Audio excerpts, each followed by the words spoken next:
Welcome to the Dirt Board Jesters podcast, your home for dirt track racing across the country and right here in Southwest Ohio. This is Josh, joined by EJ. It's episode 79, the Justin Owen Memorial recap, full-time stars and drivers on their own. I hope you guys are ready to get dirty.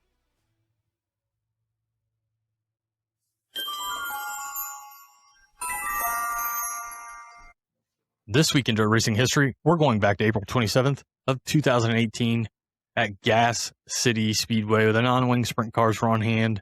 And Thomas Meserol picks up the win.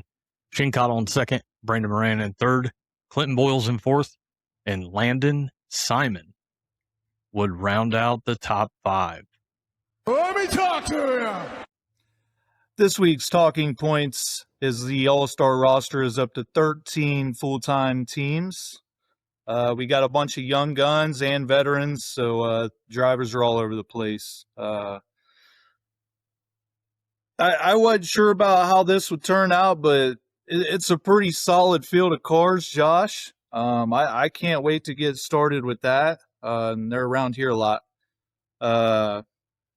I won't be surprised if, there's 3, 4, maybe 5 cars battling out for the championship this year. Definitely. So right now as drivers, we got number 1, Tim Schaefer, Steel City Outlaw, one of the veterans. We got the number 5 E of Bobby Elliott, number 14 of Zane DeVault, the 20B of Cody Bova, the 29 of Logan McCandless, the 32 of Bryce Lucius, who is ranked number 2 in Ohio behind Cap Henry. Number 38, Leighton Wagner. Number 45, Keith Sheffer Jr. Number 47, Todd King. The number 49 of Cale Thomas. 88 of Joey Amanti. The 97 is Zach Hampton, fresh off his World of Outlaws campaign. And then the number 101 of Caleb Henry, which is your defending champ. So, Josh, who is your pick to win the driver's title? You know what? It's tough. I like Bryce Lucius there. Cale Thomas is in there. When Zach Hampton came out joining the All-Stars full-time in that 97 ride, I thought, man, that's going to be interesting. And, you got the champ there, Caleb Henry. I like Caleb Henry, and I think Caleb Henry goes back-to-back. I think Caleb Henry is going to be your 2026 All-Star Circuit champion. Yeah, I wouldn't see that being a bad pick myself. Such a stout field of drivers, and yeah, I just can't wait to get some of these races. I think myself, I'm going to go with Cale Thomas. He's been up there, and then he even had the stint there in the 1A there for a while. It didn't last too long, but, I look for him to, finish big this year. Yeah, I don't think that's, Cale Thomas, he likes to win around here. Bryce Lucius, if you're second behind Cap Henry, that's nothing to shake a stick at. Cap Henry does his thing here in Ohio as well. There's really, I think, like you said, 3 to 5 legitimate guys, just depending on how the season shakes out, that have a shot. I think Caleb Henry's going to continue to get better, and that's why he's going to be back-to-back champion. But, you can't go wrong with Cale Thomas either, so nice field there for the All-Star Circuit of Champions in 2026. All right, so this year, drivers on their own. We got Jonathan Davenport to run a pick-and-choose schedule, and we all know he wins a lot. There's been a lot of talks about, and I've even heard maybe Jonathan Davenport has mentioned it before that, if I'm going to show up, I'm going to want something extra because he's showing up with his stuff and doing his own thing, and he's not going to have provisionals to take and all that. And I don't know if it's true, Josh. I don't know what all you've heard about this, but I've heard a lot of talks about that, and we all know JD wins a lot. What's your thoughts about that? Yeah, no, I've been hearing it too, and it's kind of interesting. If you can run a pick and choose schedule, I mean, the guy wins races. Like, there's no arguing that he's going to get his money that way. But if you can work the system in such a way where you can get guys to want you to run at their track and they're willing to pay you some extra money to do so, I can't hold it against the guy. It just makes me think, how many drivers, not necessarily in late models, but any of the other divisions, sprint cars, is there a lot of drivers out there that have that capability, have that kind of attraction associated with them that could do something like that, where they run a pick and choose schedule and get some extra money on the side to be at these tracks and race these events? We talk about the full-time guys that run with the Outlaws or Lucas Oil or whatever the case may be. And there's tow money involved in that. There's points payout at the end of the season that really helps keep guys running full-time national series. So I don't know how many other guys could do it. I think there's some other guys out there. But I think it's an interesting approach, and I'm kind of curious to see if perhaps moving forward anybody else will try what Superman is doing. We all want to see Jonathan Davenport at the track because he wins a lot and he's won a lot of money. Yep. Yeah, definitely. Moving on to the Justin Owen Memorial recap. Great to get back to Lawrenceburg. First race of the season for me, and the first time for EJ at the Berg. What did you think about your visit there to Lawrenceburg, Indiana for the Justin Owen Memorial? The track was amazing. The racing was amazing. It's everything I envisioned it to be before I even got there. And it was a real good time. Like I was telling you before we started, Josh, I just appreciate, getting with friends, hanging out, watching a race. It was good to, get out, watch a race with you, hang out with your son and watch him do his thing on the wrenches and stuff. It was a real good time. And I'll definitely be going back. Yeah, it's always a good event. I've made it every year, and I hope to continue to do that. And I like the fact that, USAC's involved in this, and they continue to add money year after year. This year, $804 to start the feature, $284 for the first non-transfer, and I believe it was a little over $8,000 to win. So if they keep trending the way they're trending, I don't think, we're far off from at least $1,000, probably $1,004 to start in 2027. The event continues to grow. There continues to be pomp and circumstance, rightfully so, around the event to honor Justin Owen. I had a great time, always do, and looking forward to getting back to Lawrenceburg in 2027, maybe again here in 2026.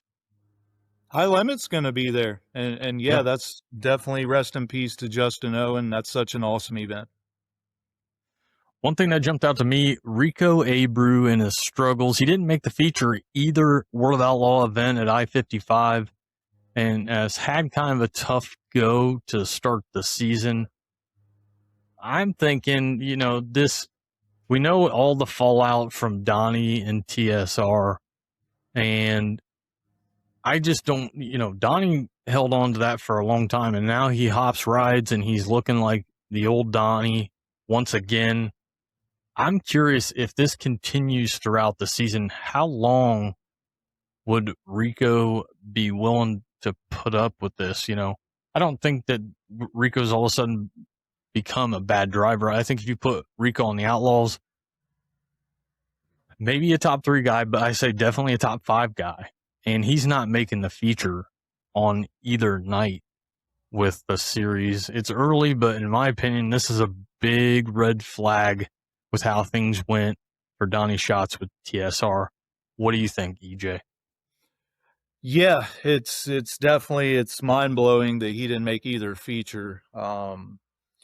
And even with Donny Schatz, it took a long time for him to get to where he was struggling, because I mean he dominated for years. We all know that. And this tenure with Tony Stewart and Rico Abreu is really young right now. And to see these struggles, it does make you wonder what's going on behind the scenes and all that. And we've also seen Rico, start out slow in some seasons. I think he started out slow the last season when he won a championship. I know for sure the year before that he started out real slow, but once he starts winning and running up front, I mean, you can never count him out of winning any race anywhere. Yeah, it may just be the way things ended. Donny goes to TSR and they're still tearing it up, right? Winning Kings Royals and Knoxville Nationals. And but then we all know, like, there's that transition that happened, and all of a sudden it's like, what is going on? And Donny just struggled for a while. And he's dominating now. I mean, he's and then he switches rides and he's back to his old ways. I just, he's TSR, Donny, they all struggled together, but they did for quite a while. And I don't know. I mean, it's early in the season, but if this is something that continues deep into the season for Rico there, I just wonder how long he's willing to deal with that, because I think at this point that's where we're pointing the finger. If Donny leaves and all of a sudden he's back to running pretty solid, you just got to have that question there. Yeah, Enrico's got probably the best guy behind the car and his crew chief. So I mean, and they've been running good for years. So yeah, today the World of Outlaws sent out a memo ahead of their weekend at Knoxville, stating that wheel covers on the left side are illegal at Knoxville and Eldora, and it'll cost you a cool $500 if you lose one from the right side. I've heard rumblings about wheel covers here as of late. Obviously, the memo comes out. They're getting ready to run Knoxville, and Knoxville and Eldora will not allow wheel covers on the left side, and you don't want to lose one either. So, I don't know. Interesting to see it. I mean, I guess it's better late than never. I don't know. Perhaps this could have came out a little sooner, but be that as it may, I don't know. I know I heard some guys talking about why is it a big deal to run covers on the left side, and I don't know enough about that stuff. But clearly Knoxville and Eldora don't think the left side is an issue. They just don't want you losing the right side. So is it the left side they're making illegal, or the right side, or the left side? Yep. Left side. So what are they doing with the right side? Because that's what I've been hearing a lot of talks about. They was doing away with the right front. And I think I had heard something similar to that. I don't know, maybe a week or two ago. Yeah. I haven't heard anything since that. And obviously right now they're saying Knoxville and Eldora especially are coming out and saying no left side, but they're not saying anything about the right side. They just don't want you losing the wheel covers that you have. So interesting memo coming out a couple days before the Outlaws hit Knoxville Raceway. Yeah, it's all in the safety of the fans, because they've had wheel covers fly over the fence in Knoxville. So I drank a beer. I drank another beer. 3 beers. 4 beers. Oh no. All right, so this week's race recap, April 10th at I-55 in Peevely, Missouri with the World of Outlaws sprint cars. It was a wild race. Gravel, Schuhart, and Baylog all involved in a nasty wreck. Did you catch that one, Josh? I saw the highlights of it, and that's a track that I think would be fun to get to. It looks really racy and some good racing there by the Outlaws at I-55. Yeah, it's definitely a cowboy up track. We had Buddy Kofoid with the win, Carson Macedo in second, Spencer Baston in third. Then we go to I-75 for the USCS versus the GLSS. Dale Howard with the win, Kelsey Ivy in second, and Ryan Turner in third. Then we go over to Farmer City for the World of Outlaw late models for the Illini 100 night number 1. Be a good race to get to out there in Illinois. I know a lot of racetracks that I definitely want to get to out there, especially for late models. Yeah. So we got Brandon Shepard picked up the win there. Tim McCready in second and Nick Hoffman in third. Down at Ohio Valley Speedway for the Gladiator Sprints, Danny Sams III picked up the win. Corey Crabtree in second and Chris Myers in third. Moving to April 11th, Attica in the Spring Fling, the All-Star Circuit of Champions, Cap Henry gets the win. Bryce Lucius in second, and Tim Schaefer would round out the podium. In the 305s, Brendan Tork gets the win. Casey Zebold in second, and Seth Schneider in third. Move to Atomic, where Fast was on hand. Cole Duncan gets the win. Ricky Peterson in second, and Brian Knuckles from 15th to third. The Valvoline American Ironman late models also there. Caden Black with the win. Adam Stricker in second, and Rod Connolly in third. In the Sport Mods, Jeff Conrad gets the win. Reed Bishop in second, and Kevin Willis in third. Back to I-55, the World of Outlaws sprint cars. Buddy Kofoid gets the win. David Gravel in second, and Donny Schatz in third. I-75 for USCS versus GLSS. Devin Dobie with the win. Chase Dunham in second, and Dale Howard in third. And afterwards, that weekend especially, I was hearing rumblings about tires. I don't know if you caught anything about this, but, GLSS has opened it up to where they can have American racers. USCS does not have that option.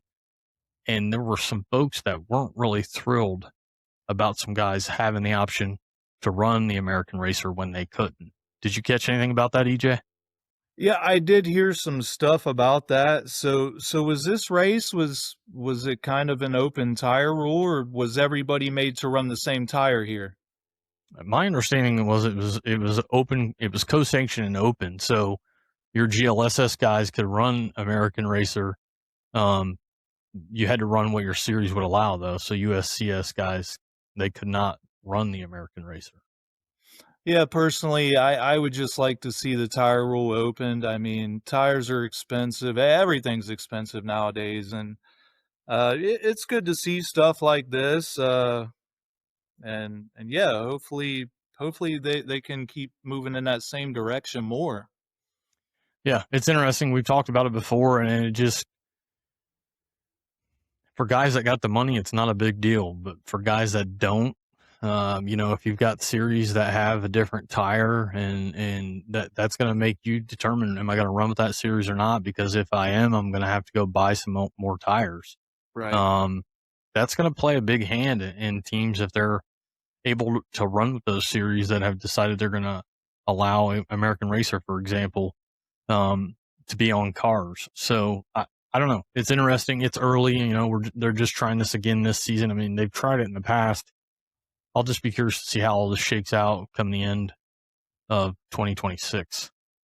Yeah, me too.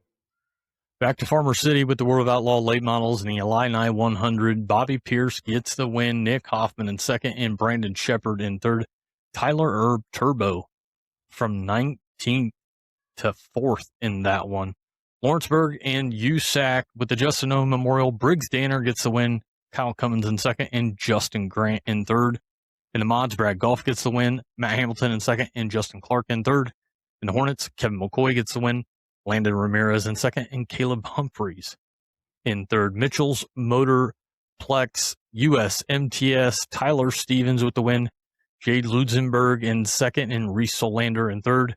Montpelier with some super late models where Rusty Schlink gets the win. Jason Jameson in second, and Chad Finley in third. In the mods, Derek Loesch gets the win. Dylan Nussbaum in second, and the Jedi Jerry Bowersock in third. In the stocks, Randy Petro gets the win. Tony Anderson gets second, and Bronson Means in third. North Georgia with Hunt the front. Hudson O'Neill with the win. Joseph Joyner in second, and Ashton Winger in third.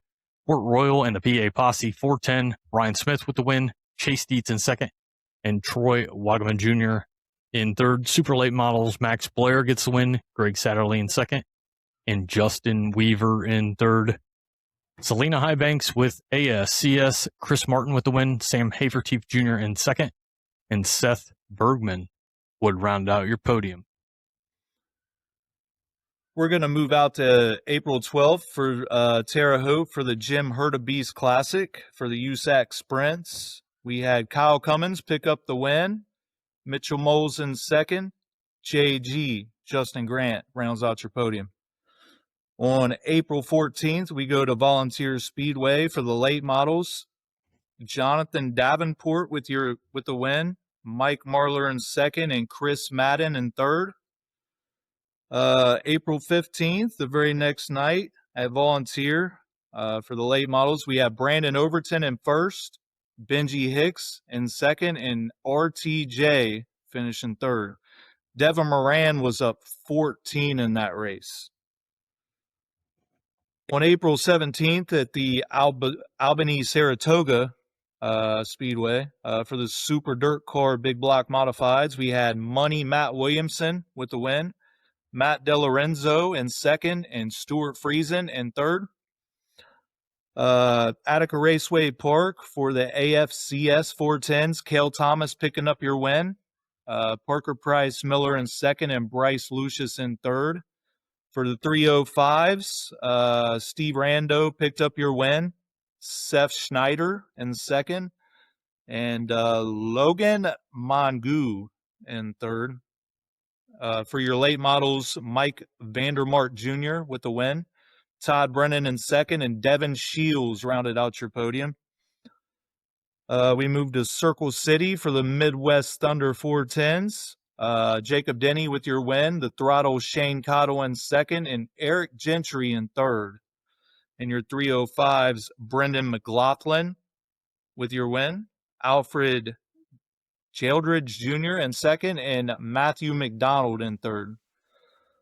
For the MMSA, we had Johnson Ginder with the win. Brandon Coffey in second, and Brendan Chu rounded out the podium. At Molar Raceway Park for the IMCA 305s, we had Dylan Troyer picking up the win, Jalen Montgomery in second, and Ashton Thompson in third.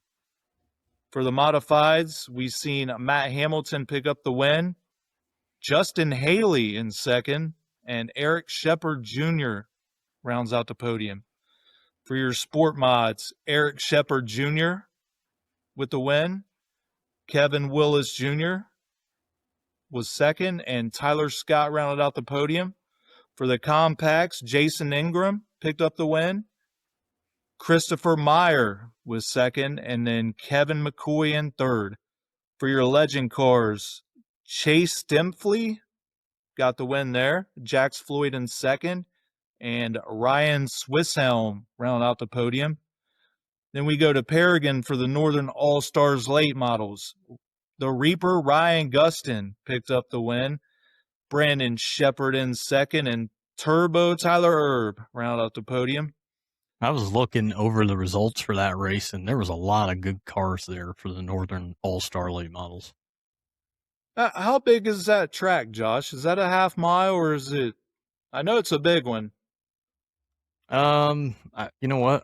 I'm not entirely sure. Paragon Speedway is... I feel like it's one of the bigger ones out in Indiana. Okay. All right. A 3/8 mile, I think. Oh, that's yeah, small. A 3/8 mile. All right. Well, they got a bunch of short tracks out there too. So yeah. But yeah, what a race there. Then we're gonna move to Volunteer Speedway for the late models. We've seen Smokey Chris Madden pick up the win, Zach Mitchell in second, and Brandon Overton in third. We go out to Williams Grove for the Tommy Hennerschitz Classic. For the PA Posse 410s, Troy Wagaman Jr. picked up your win. Chase Dietz in second, and Danny Dietrich rounded out your podium. Moving to April 18th, Lincoln Speedway and the Weldon Sterner Memorial with the PA Posse 410. Chase Dietz with the win. Troy Wagaman Jr. in second, and Tyler Ross in third. Lucas Oil with High Limit. The Madman Kerry Madsen gets the win. Cy Lynch with a nice second place finish, and Tanner Holmes rounds out the podium. Thunderbolt with Narc King of the West, Justin Sanders gets the win. Dominic Selzy in second, and Chance Grazzi in third. Volunteer with the late models. Jonathan Davenport cashes in, and he walks away with $130,000 from Volunteer. Jonathan Davenport gets the win. Ricky Thornton Jr. in second, and Mike Marlar would round out the podium. April 19th, Tri-State and the World of Outlaws sprint cars. I know the dirt tracks and rib racks fellas were there having a blast, and they get to see Sunshine Tyler Courtney get the win. Emerson Axum in second, and your guy Sheldon Hodenshield rounds out the podium. Brady Bacon from 20th to 4th, and David Gravel finishes 9th. My guy Todd points out that Gravel used coilovers, and Gravel posted that they were trying some things that night, and supposedly they used coilovers, and he qualified 18th. That is definitely not David Gravel.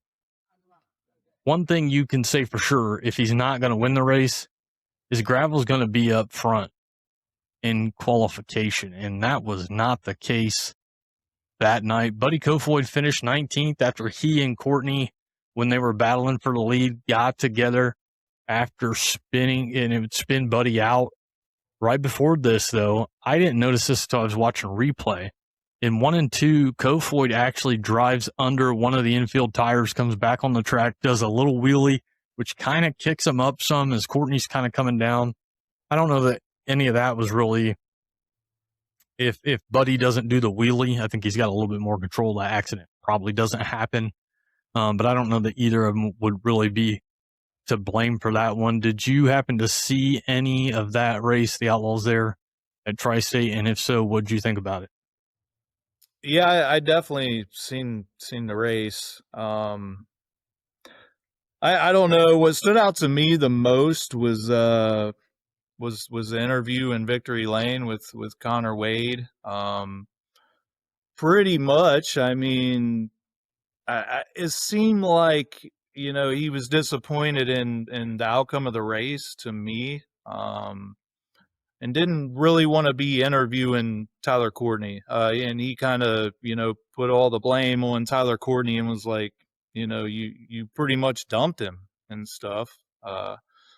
Which I don't see that being the case. I don't know, man. It was a good race. It was well deserved for Sunshine to get the win. And yeah, like you said, definitely love to see my boy Sheldon running up front. He finally got his first win there last year. And I can't wait to get this year going, man, because I am so excited to see what Sheldon's got in store for us.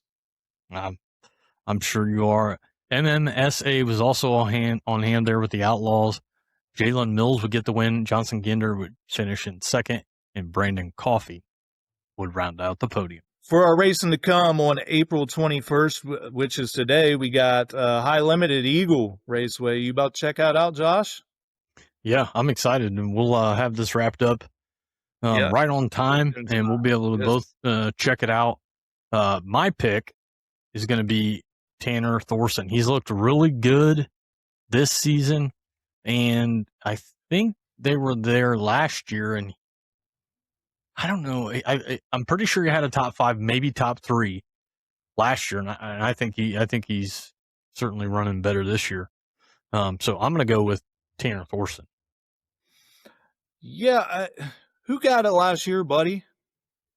That sounds right. Yep. Yeah, I think if Buddy shows up again, which I don't see why he wouldn't. They say that's a badass racetrack, man. Mm-hmm. And it is even on the TV. So yeah, I'll go with Buddy on that. All right.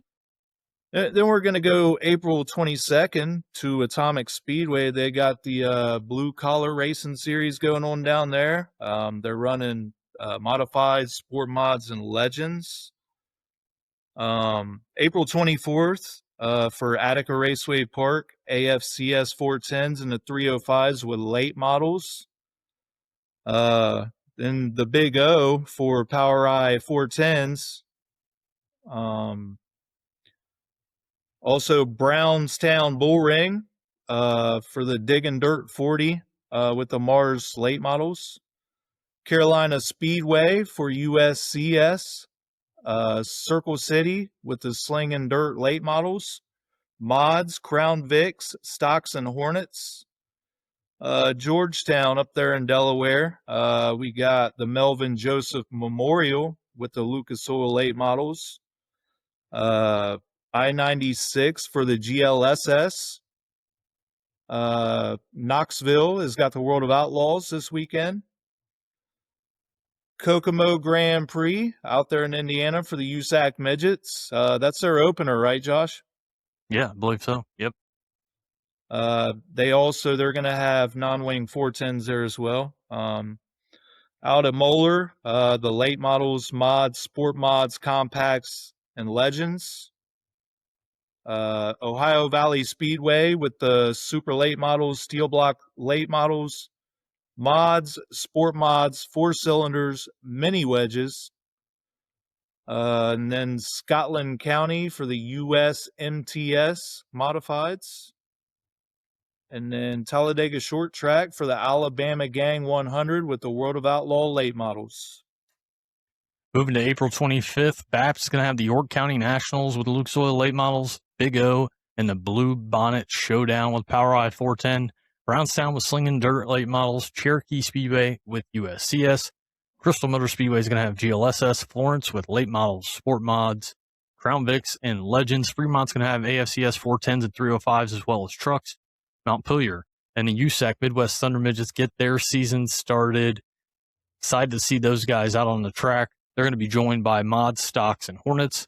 Muskingum County Fast and the Gladiator Sprints going to run together there at Muskingum County, Knoxville, and the second night with the World of Outlaw Sprint Cars, Kokomo, and the finale of the Kokomo Grand Prix with USAC Midgets and non-wing 410 Sprints. Lawrenceburg with IMCA 305s, mod, stocks, and Hornets. Lincoln Park kicks the gates open. EJ, if you haven't been to Lincoln Park, you got to get to Lincoln Park. One of my favorite tracks. Lincoln Park kicks the gates open with non-wing 410 mods, stocks, and bombers. Mudlick Valley's going to have late models, modified sport mods, and bombers, as well as Crown Vics. Peoria and the Gary Sweebold Memorial with Mars late models. Port Royal with the PA Posse 410. Scotland County with the John Fuller Memorial and USMTS modifieds. Sharon's going to have 410s, non-wing sprint cars with Rush, the mods, and Crown Vics as well. Talladega Short Track and the Alabama Gang 100 finale with the World of Outlaw late model. Tyler County is going to have 9 classes.